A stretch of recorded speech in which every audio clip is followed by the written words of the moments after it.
প্রিয় ভাই ও বোনেরা, আজ আমরা এমন একটি বড় গুনাহ নিয়ে আলোচনা করব যার শাস্তি এত ভয়ঙ্কর যে শুনলে শরীরের লোম দাঁড়িয়ে যায়। দুনিয়াতে যে মানুষ দুই মুখে কথা বলে, কিয়ামতের দিন তাকে দুইটি জিহ্বা দিয়ে শাস্তি দেয়া হবে। সামনে এসে এক কথা, পেছনে গিয়ে অন্য কথা, এক দলের কাছে এক রূপ, অন্য দলের কাছে অন্য রূপ। এই দুমুখিতা শুধু চরিত্রহীনতার পরিচয় নয়, বরং এটি মানুষের মধ্যে নিকৃষ্টতম মুনাফিকি স্বভাব। রাসূলুল্লাহ সাল্লাল্লাহু আলাইহি ওয়াসাল্লামের সহিহ হাদিস। হযরত ইবনু উমর রাদিয়াল্লাহু আনহু থেকে বর্ণিত, রাসূলুল্লাহ সাল্লাল্লাহু আলাইহি ওয়াসাল্লাম বলেছেন, নিকৃষ্টতম মানুষ সেই দ্বিমুখী ব্যক্তি যে এদের কাছে এক রকম কথা বলে, আবার অন্যদের কাছে অন্য রকম কথা বলে। সহিহ বুখারী ৬০৫৮, সহিহ মুসলিম ২৫২৬।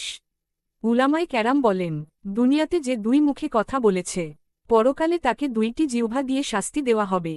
দোমুখী মানুষের ক্ষতি, মানুষের মধ্যে ফিতনা সৃষ্টি হয়, সম্পর্ক নষ্ট হয়, বিশ্বাসযোগ্যতা শেষ হয়ে যায়, সমাজে শান্তি নষ্ট হয়। এই স্বভাব একজন মানুষকে ধীরে ধীরে মুনাফিকদের চরিত্রে নিয়ে যায়।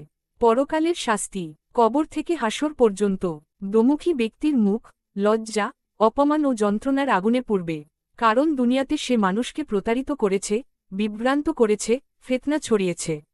আমাদের করণীয়, সামনে পেছনে এক কথা বলা, সত্য কথা বলা, মানুষের মধ্যে ফিতনা না ছড়ানো, কারো সমালোচনা করতে হলে তার সামনে বলা, কারো প্রশংসা করলে পিছনেও সেই একই কথা রাখা। একজন মুমিনের জীবন, এক মুখ, এক কথা, এক নীতি। হে আল্লাহ, আমাদের জিহ্বাকে সত্যের পথে ব্যবহার করার তৌফিক দাও। আমাদের হৃদয়কে দোমুখিতা, ফিতনা ও প্রতারণা থেকে পবিত্র করে দাও। আমাদেরকে সোজা কথা ও সঠিক পথের মানুষ বানিয়ে দাও।